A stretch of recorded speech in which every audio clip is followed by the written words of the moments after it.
Today we are back with another video, and in this video we're going to be doing my August TBRs. Is my camera crooked? Like I was saying, I'm excited because I finally get to read books again. I finally get to binge or not binge or take my time or read series. I feel like for the longest time I've only been allowing myself to read like either really short, quick, fun like romances, like YA young adult, because I know I can get through them fast, or just, I don't know, speed through books because I've been simultaneously studying at the same time. So without further ado, these are the books I will be talking about today. They're so heavy to hold. Okay, I can't hold it. Okay, let's just get into the video because I don't remember what I was saying before.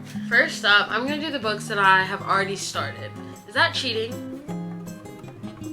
I hope not. First up, I have started this book and still have not finished it. It is Crooked Kingdom, which is in the Six of Crows duology. It's the second book. It's not that I don't like it. I really like this book. I'm halfway through. It's just that I feel like I literally sped through Six of Crows to get to this, that I just am kind of tired and it's like not picking up. Like I know I'm right at the part before it picks up, but I just can't make myself read the few chapters that are standing between me and the chapters that I hear everybody raving about. So, but I'm gonna finish it this month. So basically what this book is about, the first one, Six of Crows, you have, okay. Oh, also Waylon for life. But Raylan's dad needs some serious. Callie! Don't spoil. The first book, Six of Crows. If you want to know what that's about, go watch Shadow and Bone. It really doesn't do the book justice. Shows never do the book justice. But basically you have these 6 members, they're part of a group, and they get hired by different political leaders to carry out their dirty task. And in the book they end up doing tasks for someone and something goes wrong. So that's what the first book is about. Now in the second book, at the end of the first book, something else goes wrong and they have to come back together to solve this problem. Now, the reason why I picked up... Alright, I'm out. Catch you later, girl. Now go. Oh, he interrupts his phone. Now, the reason why I wanted to read Six of Crows and Crooked Kingdom is because of how much I love the show, Shadow and Bone, but I only love the Crows part. And then to make things worse, I went on TikTok when the show was like, you know, up and new, and I think like a new season came out, so everybody was making edits of Kaz and Inej, and I was on Book Talk, and so everybody just kept making edits of them, and I was like, I want to read about their romance. I want to know what's going on. So that's why I bought this book. Kaz, just go to Shadow and Bone, watch only the Crows part. My sister does it. She doesn't like Elena or Elena Starkoff. She only watches the Crow part. Watch the Crows, and I'll tell you what you need to know. It's not a spoiler. I don't think this is a spoiler. So I think you'll be fine. Because I watched the show and I felt like I was walking. It actually kind of helped me. If I didn't have the show, I wouldn't know what the frick was going on in Six of Crows. So that's the first book. And why I'm reading it. Next one that I'm over halfway through is The Fine Print. The reason why I'm reading this one is because, as you can see, the castle, the TikTok that I saw really sold it for me. Like, the Disney-esque theme and the theme park just looks so cool, and I'm a little bit over halfway through. It's pretty, it's decent. I don't know, I just like the whole Cinderella fairy tale theme, and I really like the girl character. I really like Zara. She's a sweetheart, and I still haven't figured out, like, I'm a pretty good bit in, I still haven't really figured out some of the big questions. But basically this is a part of a 3-book series. There's 3 brothers. Each brother, in order to inherit part of the like fortune that their grandpa has that has to deal with the theme park and stuff like that, they each have a task to complete. So this is about the youngest brother, Rowan. His task, I won't spoil it for you. In order to do his task, he has to go to Dreamland, which is the park that they're in. He meets Zara and they have a very interesting relationship, I will say that. That's what this one's about. I also want to read the second one in the series, Terms and Conditions. In Fine Print, you get a little snippet of Declan and Iris, and I'm already obsessed. And you know a little bit about Declan's task that he has to complete for his grandpa. I'm interested because it just sounds cute. Like, their story sounds a lot cuter than theirs, which maybe that's mean of me to say, but I'm actually excited for this one. So I'm powering through that one so I can read this one. I've seen a lot of people say that they love the 3rd book, so maybe I'll like that one too. But I feel like this one's going to be my favorite for some odd reason. Next up, I feel like since it's about to be the end of summer, I really need to read this. Emily Henry, Happy Place. I've heard nothing but good things about it. Fun fact about me, I think I've only read, how many Emily Henry books have I read? I tried to get through People We Meet on Vacation. That's what I'm looking at right now. Couldn't get through it. I eventually want to, but I just like put it down because I was like, what the frick is going on? Honestly, the back and the forth, like I need action to happen up front. I made it to the part, well, maybe I shouldn't say that. I don't want to put spoilers, but I just like got stuck. Like I was like, come on, nothing's happening. I'm confused. What happened in the past? Like what's going on? And it just wasn't giving it to me. So I was like, okay, whatever. I haven't read Book Lovers and Beach Read. I haven't read that one either. So maybe I should read those before I read this, but I'm gonna read this one first and see where it takes me. Okay. Because the cottage is for sale. So is this like Summer I Turned Pretty, but without the love triangle, like without the brothers? I don't know. I'm excited to read it. We'll see what happens. Next up, we have The Love Wager by Lynn Painter. Her New Love. Okay, I know why I picked this book. So this story really isn't screaming to me like a genre or a plot that I like would typically go for or that I would love. But the reason why I got it is because Lynn Painter wrote Better Than the Movies and The Do-Over, which I both really love those. And this is just like an adult romance, I guess. I don't know.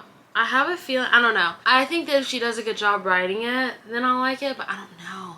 It's not screaming to me something that I would typically like, but I'm gonna give it a shot because I really do love her other books, so that's why I picked that one. Last one of these types of books is Verity by Colleen Hoover. Listen, I know most people have read this. The last book that I read by her destroyed me. Which one was it? I want to say it was November 9th. November 9th, guys, destroyed me so badly that I haven't picked up another Colleen Hoover book since. I know what you guys are thinking, like, oh, you loved it? No, I didn't like it. Like, I would say it's not, I don't know.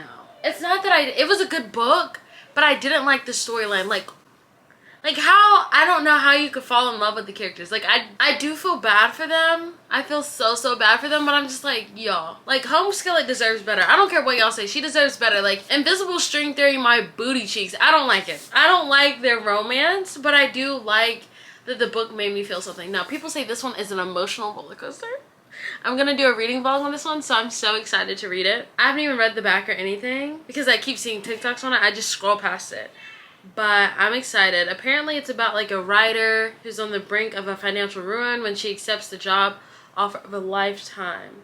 I just don't even want to read the back because, first of all, what the frick does this cover mean? Like, all of her covers mean something.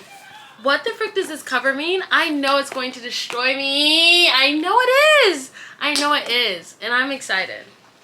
I really am. So, I don't know how I'm going to feel about this one. I know I'm going to like, sorry if you can hear my siblings screaming in the background. I don't know what they're fighting about. But I'm excited to read this one because the way that she just like makes me stare at a wall after I'm done reading and just like, what the frick did I just read? I'm excited for that feeling again, but November 9th was just a lot for me. It really was. Okay, next I have 2 Christian books that I'm going to read. I'm trying to further my relationship with the Lord. Honestly, it's an everyday journey that I'm on. I just need to dig deeper. Okay, I need to dig deep and stick with the faith, stick with the Lord. So first up, I'm already started reading this one. It's called The Sparkle Effect by Kristen Dalton Wolfe, and it basically talks about her journey, I think, as Miss USA. I don't know which year she won, but I listened to a podcast that she was on, and I was obsessed with the way that she spoke and just the way that she carried herself and her journey and stuff like that.